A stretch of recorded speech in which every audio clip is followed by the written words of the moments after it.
Good morning. Good morning, everybody. It's Eric Harrison. We're at the Core Laboratory in Tampa, Florida for advanced cardiac imaging.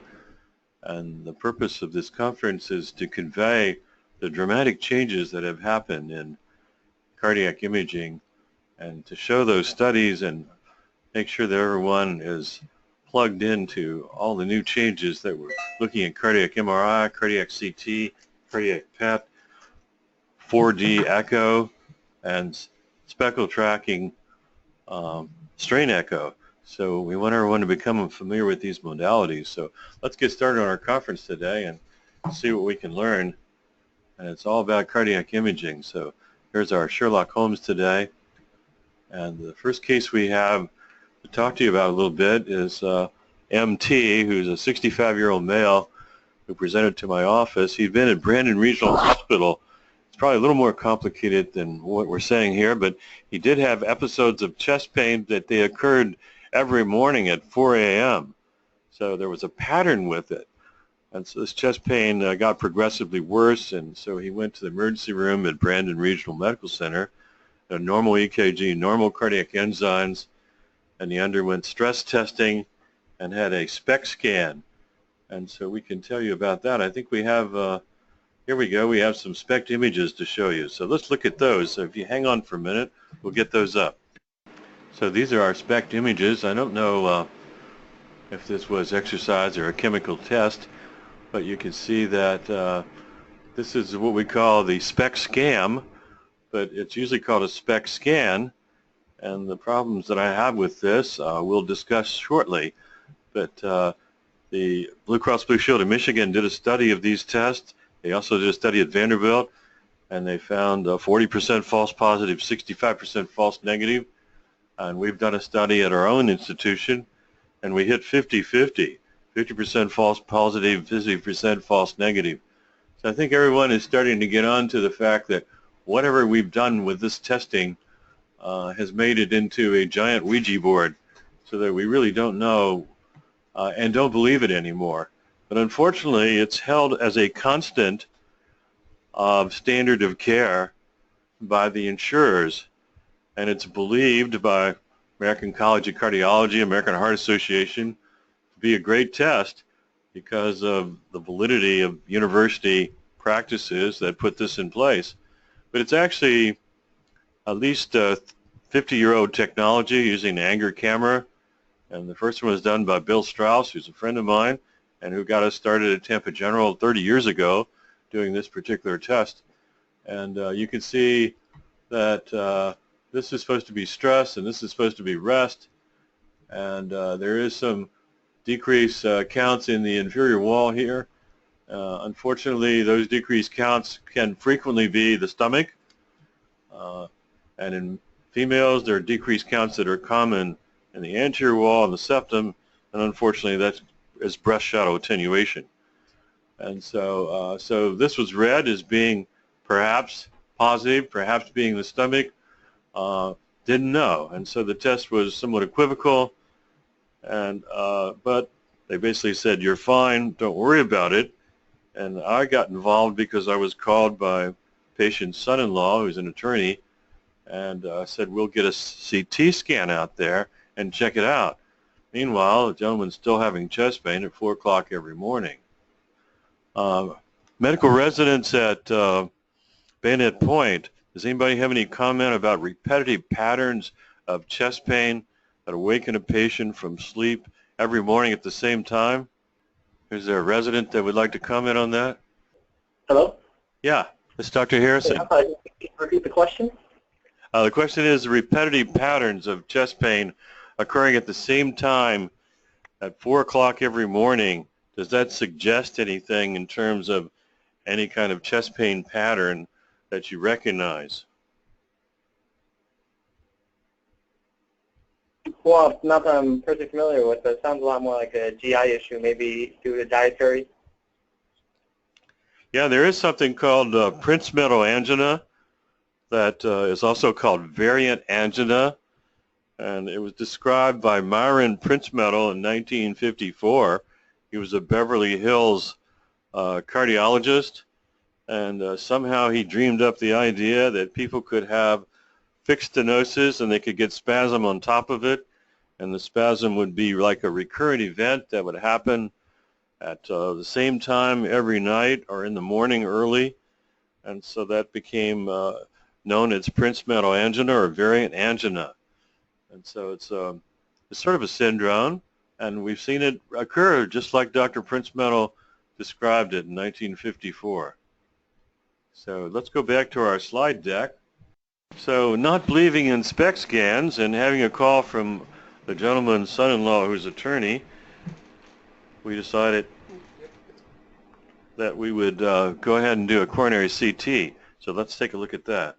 Okay, it took us a while to navigate here, but here's his heart. And you can see just looking from the outside of the contrast column that that is not a normal right coronary artery. We'll bring that up, and there's the right. That has, looks like, 2 areas of stenosis in it, just looking at the volume rendered 3D image. And we can go over to the circumflex, and it looks a little beady over here. Let's take a look at the circ. And again, we have some abnormalities in the circumflex. And there's a nice juicy lesion there. It looks like another one down in here somewhere. And so we've got 2 vessel coronary artery disease. Let's go take a look at the LAD. We'll bring the LAD down this way. And there's some disease in the LAD as well.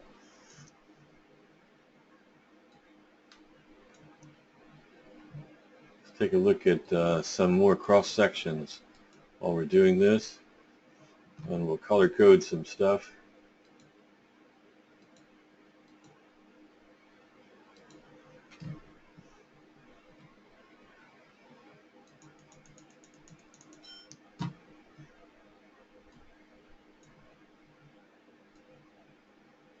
So we have some lesions in the LAD as well, but not entirely as not sure what this is, and this may be an artifact, and we'll have to look at it in more detail here to see, because you have to sort of look at the slices and see if the slice is going through it. See, these are the slices. When the slices are lined up, you have to make sure it's not producing an artifact in an artery. So nevertheless, it does look like an artifact coming through there. So it looks like the 2 lesions that are significant are going to be the right. This is the right. Okay, let's look at the LAD. This is the LAD, and the LAD looks okay. So the LAD has some positive remodeling. It's got some calcification, and the right has severe disease, at least 2 lesions in the right that are significant. We can show you these lesions in detail, and we can measure them. That's almost a total occlusion. Wait a minute, move this down there, okay. And so move this over here. And so this is a very significant lesion in the right coronary. And then we can go down to the second lesion in the right coronary. And we'll take a closer look at that. And then we'll look at some more cross-sectional areas of it.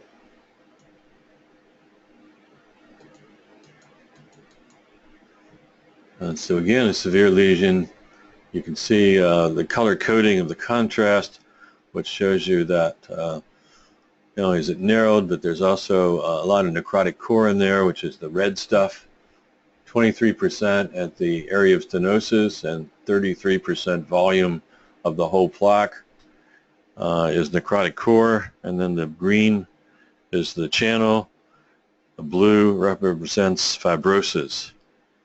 And so we got 2 lesions in series, which actually makes it more significant in reduced blood flow distally, because we have 2 lesions in series. And then we can go here and see if there's any attenuation of the column of dye as it goes through here. And then we've got some little ancillary vessels we can take a look at, especially diagonals. So let's take a look at this diagonal. Looks pretty good. This diagonal is a tiny one, but it looks like it's got some problem at its origin. Right in there.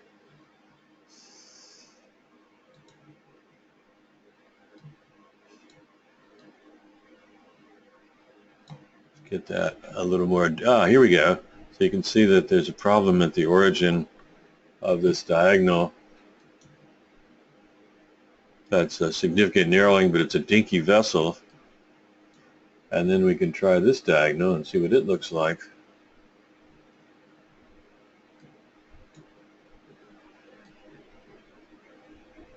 And there may be some distal narrowing here, or that just may be the vessel where it's divided. And so this diagonal is certainly of no consequence since it's so small. And let's go back over here and take one more look at the heart muscle itself. And we can see that there is no damage to the heart. I don't see any fatty replacement or calcific replacement of the myocardium. Mitral valve, left atrium, left ventricle, aortic valve, coronary origin, circumflex severe disease, as we come out right there, severe disease in the circumflex. And here's the native right coronary artery, and several areas of severe disease, but a big vessel. Descending aorta looks okay. We can take a look at the aorta. Looks great. The aorta looks great. So lungs, can't tell much about the lungs in this particular image.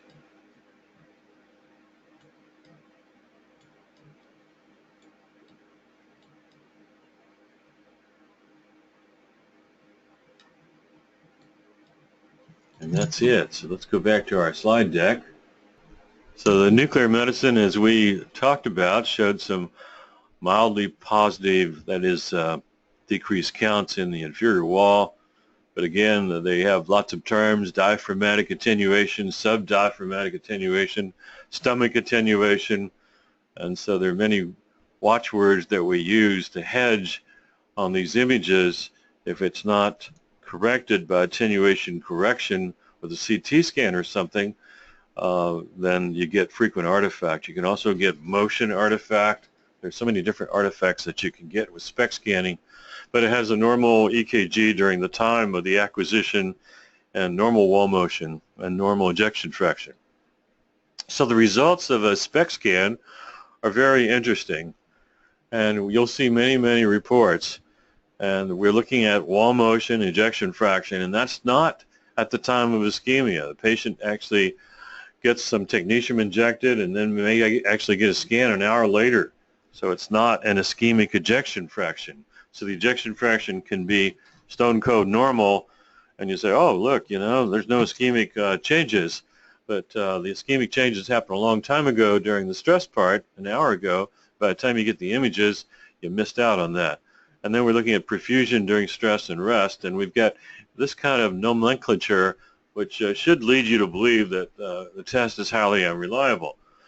So we've got a probably abnormal, possibly abnormal, normal with possible artifact, stone cold normal, that's a good one, probable, I don't see that very often, probable normal, possible normal, not of diagnostic quality, motion artifact, breast artifact, stomach artifact. So we've got all these things that make this test that render it almost useless, certainly misleading. Certainly a normal will give you a false sense of good feeling that you're okay. And so with that, some people actually did a study where you would do the scan and have the patient come back a week later and repeat the scan, blind the imagers, and have them compare scan 1 to scan 2. A week apart. There was only a 65% agreement between the two studies. So that tells you that this test is very, very misleading. And so we wanted to tell you about cardiac CT and how cardiac CT and cardiac cath have become extremely similar in their ability to diagnose significant coronary artery disease. So significant coronary artery disease in this particular case is defined as a positive FFR. An FFR is when you put a catheter in a coronary and you drop a wire across it that's a pressure wire, and you have an area of stenosis, and you pull the wire back gradually and look at the difference in pressure distally and proximally when you get back to the aorta. And that change in pressure, that difference, is extremely important. And the pressure on the distal side of the lesion over the pressure on the proximal side of the lesion is called the fractional flow, or the FFR, which is fractional flow.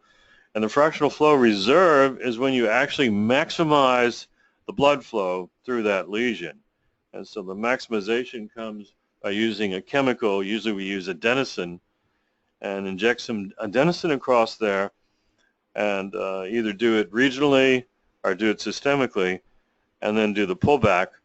And then that is the fractional flow reserve, and it's called reserve because we injected adenosine and gave it the highest blood flow that we could achieve, about 4 times normal.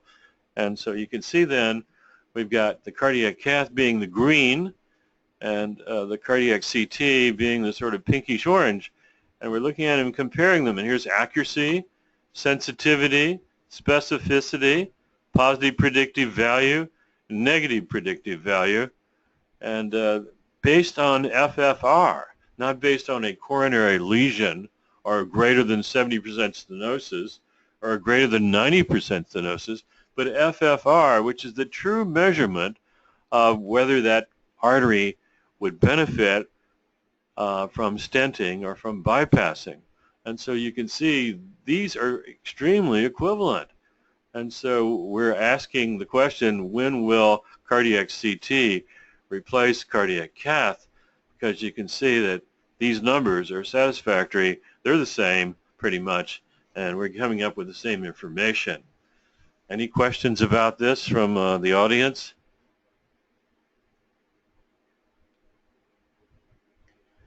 So we did the CT and we found severe stenosis, the proximal circumflex, with calcific and non-calcific, fibrous, fatty, whatever you want to call it, significant stenosis at the origin of the first diagonal.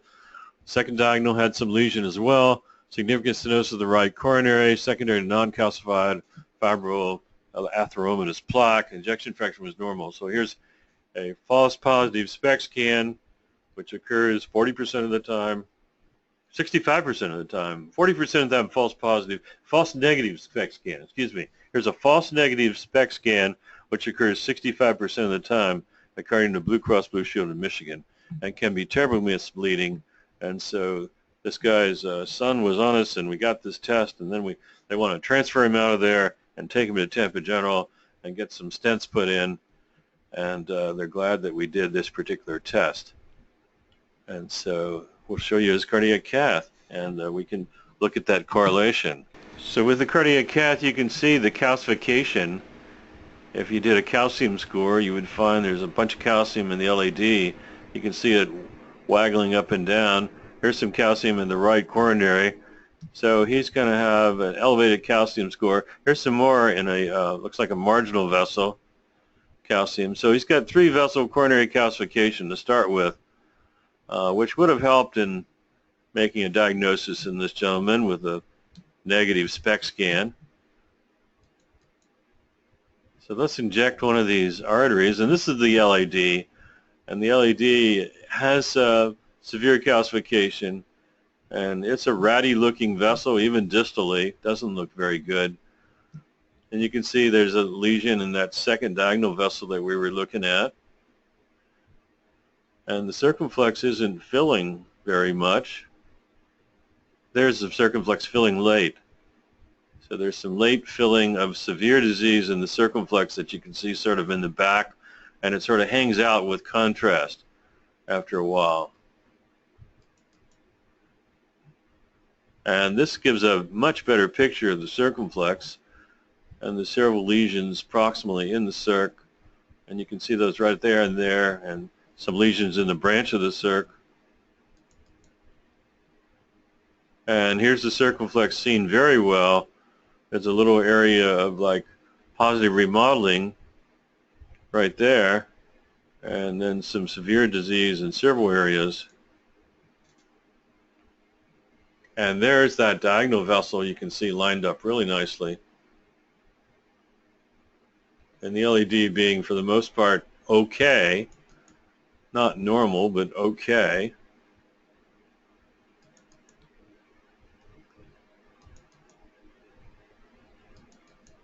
And it takes a while. Sometimes it takes a minute to get these images up.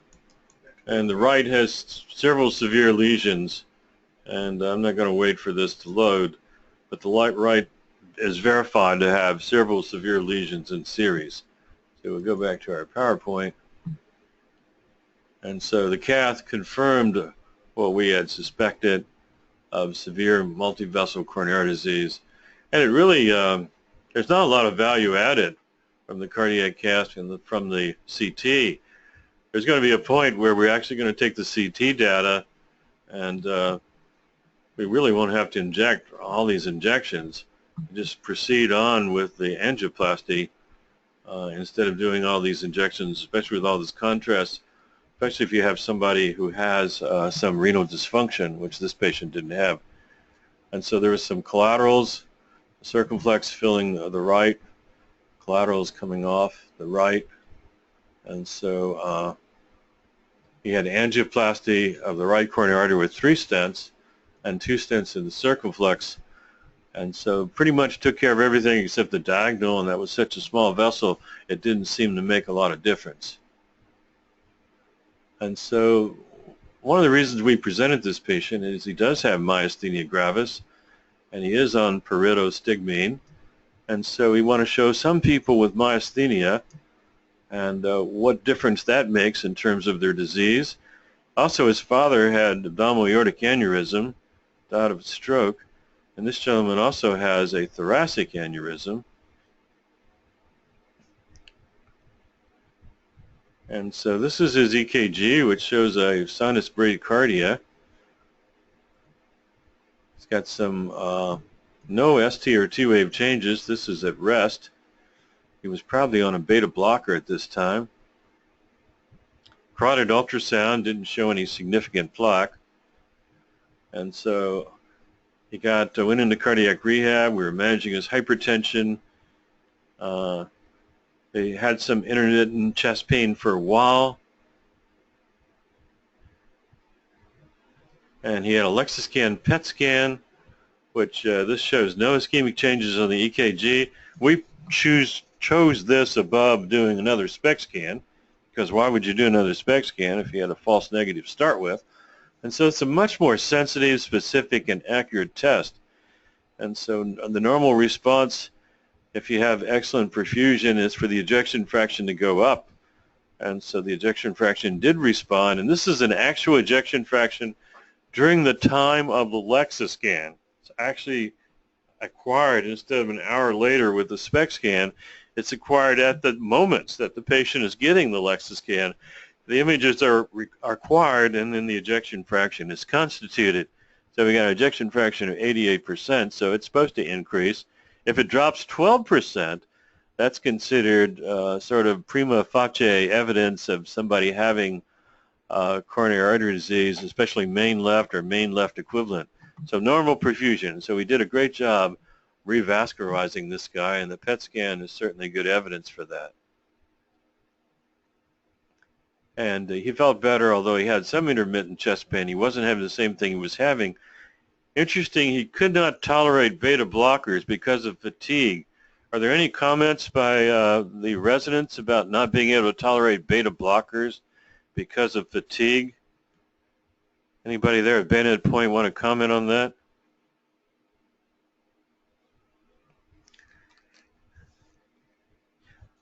The silence is deafening. So the story is that there's somebody. The story is that beta blockers don't go well in people with myasthenia. And so so that is the truth of it. So is calcium blockers. And we'll talk about that as we get through these cases. And so the aortic root was 52, so he definitely has an ascending thoracic aortic aneurysm. Ejection fraction 80%, normal echo. Here's his aortic root, which you can see severely dilated. And you can go back, I'm sure, on the CT scan and show you that. And we could measure that out. But let's go back. Can we go back to the CT for a minute? We're going to go back to the CT and show you. And see, there we go. And here's our ascending aorta. And so let's get the ruler. And we routinely measure all these things. And so there's a 42.5. Go higher.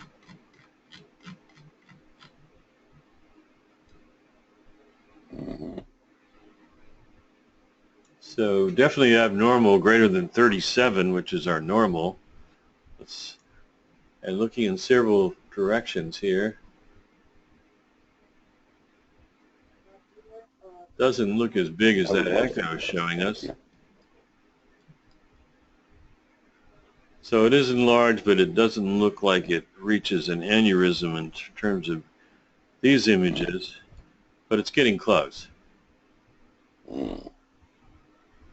To be an aneurysm, it has to be 50% greater than the upper limit of normal.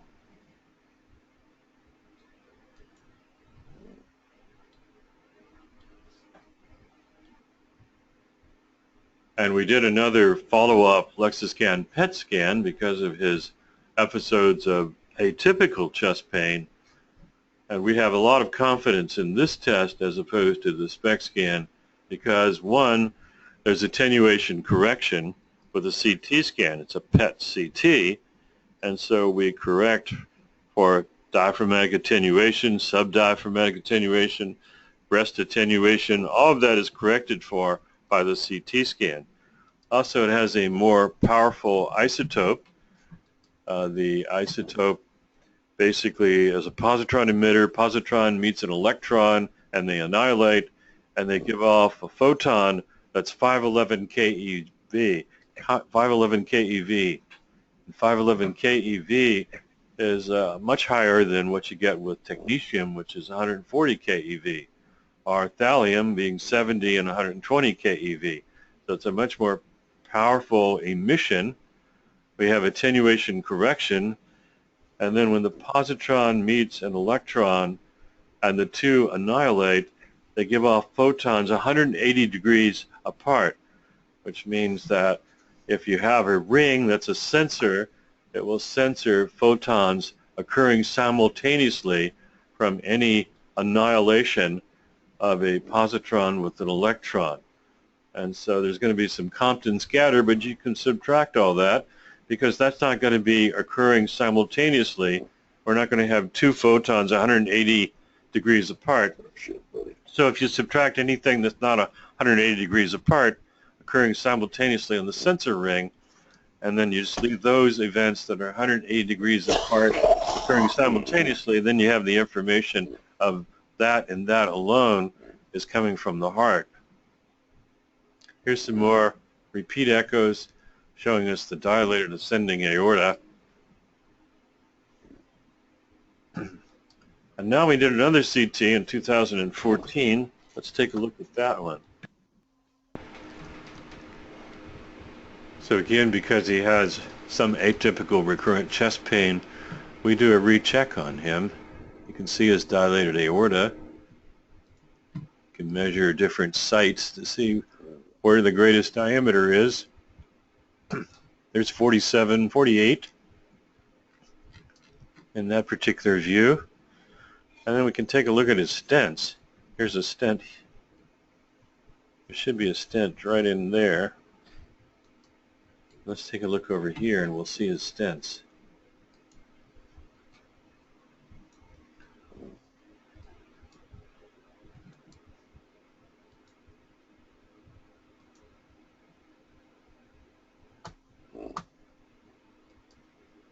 Make this bigger,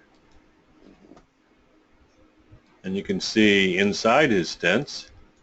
You can see the column of dye going inside these two consecutive stents, approximately. I can enlarge that a little bit for you.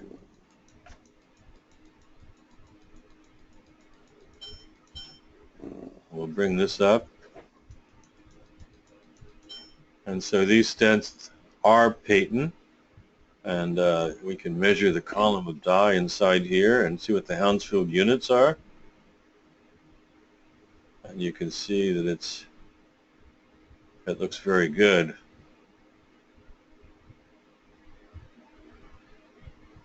If they were occluded, it would be very dark inside, and we'd have a drop in Hounsfield units. If they were occluded, we would have attenuation of flow down this area. If it was occluded, there would be backfilling retrograde, and so the contrast would be brighter distally, and as you move proximally, less bright. Let's get a cross-section of this. So here I am in the middle of nowhere with my customer, and I turn around and there's 3 rattlesnakes sitting. And you can see it's excellent contrast throughout the stent. You can also see the stents and the density that they're creating, and there's some calcification inside that stent as well. So let's go look at the myocardium and make sure it's okay. We'll take coronary images off, and here's the myocardium, and the myocardium doesn't show any signs of any thinning. There doesn't seem to be any fatty replacement, and there's no calcification of the myocardium, so all this shows that the myocardium looks good. Let's take a look at the stent in the circumflex, or stents. We'll go over here and see what we can tell about the circumflex. Let's take off the column of dye, and that looks like that's probably a stent, and the second one's probably a stent too. Not as clear here because of more calcium.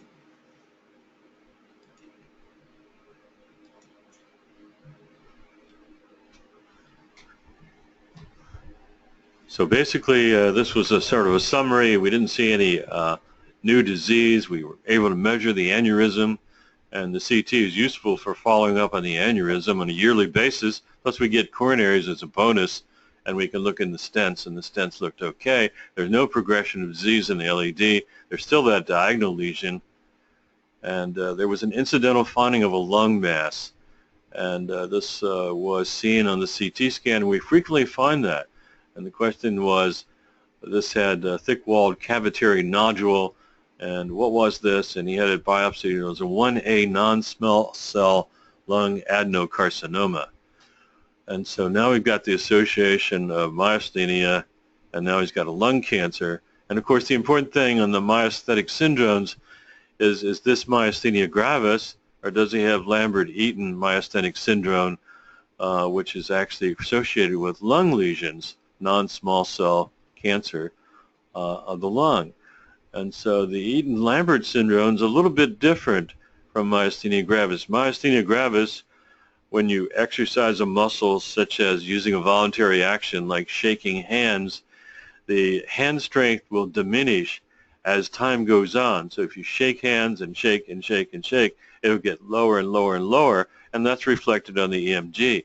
Whereas with the Lambert-Eaton myasthenic syndrome, which is also an immunological disease associated with cancer, as you shake hands, your handshake will start out weak and get stronger and stronger and stronger.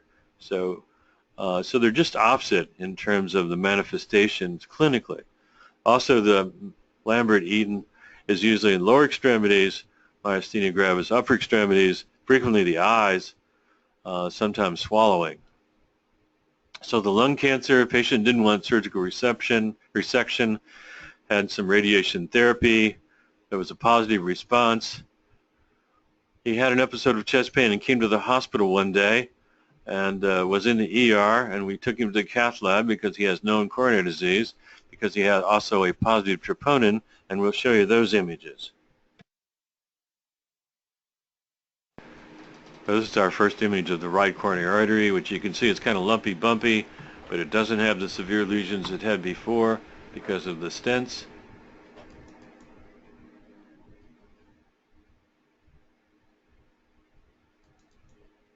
There's a left coronary, proximal calcification, LAD that does not show progressive disease. Circumflex stents are open. You can see the circumflex OM, circumflex continuation, and the proximal circumflex.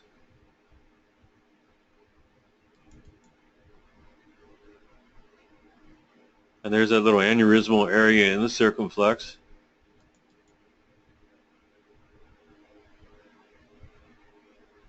You still have a diagonal lesion. Can't see it in that view.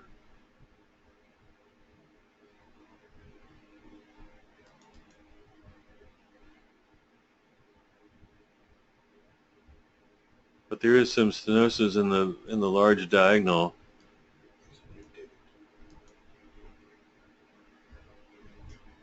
And so because he was having chest pain and a non-STEMI, it was decided to put a stent in the diagonal vessel, or actually do an angioplasty without stent because it was a small vessel.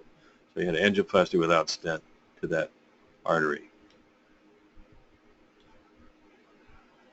And so as time went on, he was treated for his lung cancer, and he got pleural effusion and was positive for cells.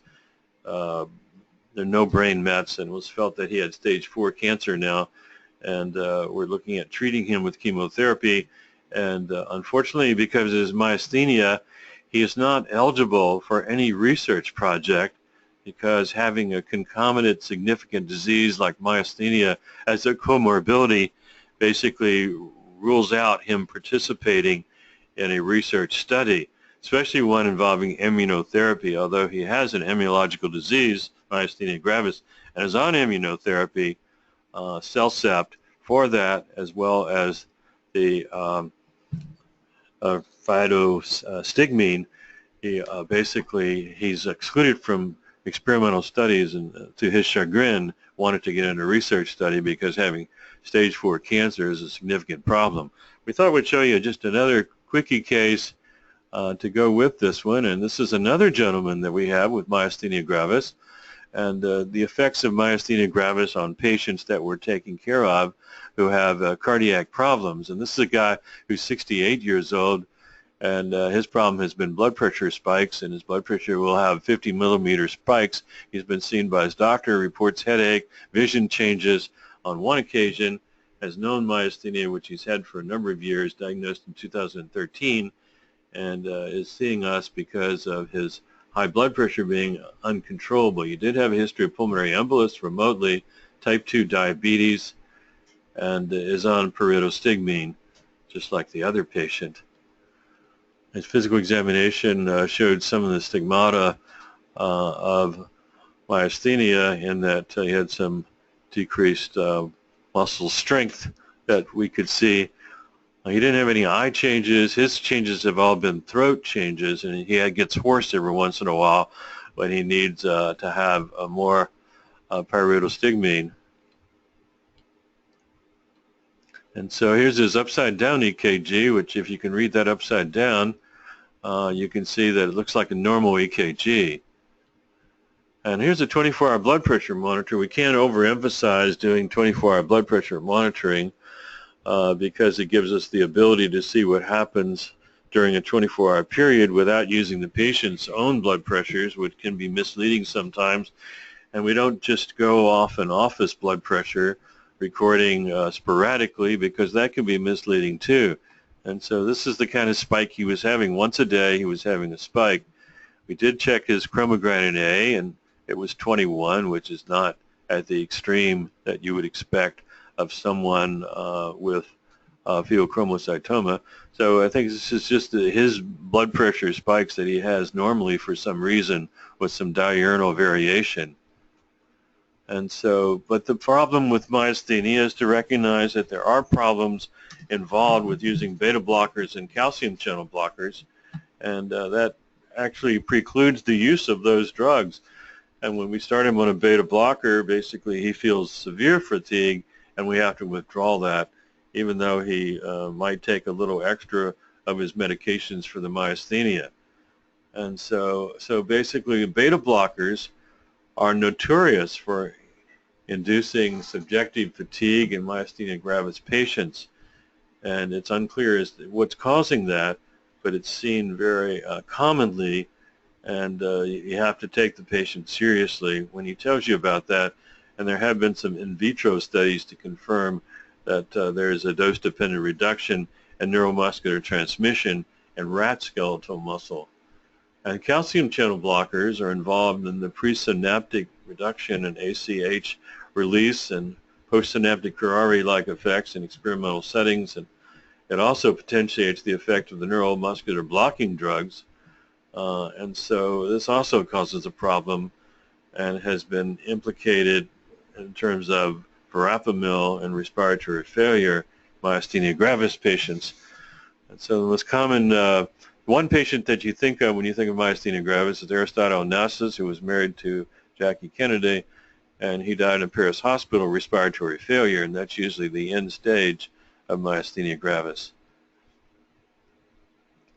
These are some of the drugs that are neuromuscular blocking agents that may be involved when you're using these medications with myasthenia, and has to be taken in consideration in addition to beta blockers and calcium channel blockers. And so that concludes today our presentation of two patients with myasthenia, both of whom have some cardiovascular disease, and the discussion of myasthenia gravis versus Eaton-Lambert or Lambert-Eaton myasthenic syndrome, and how myasthenia does complicate the care of patients with coronary artery disease, as well as lung cancers, and as well as hypertension. We've finally got control of the second case, is hypertension with clonidine and catapress and patches, and we were successful in controlling his blood pressure despite that.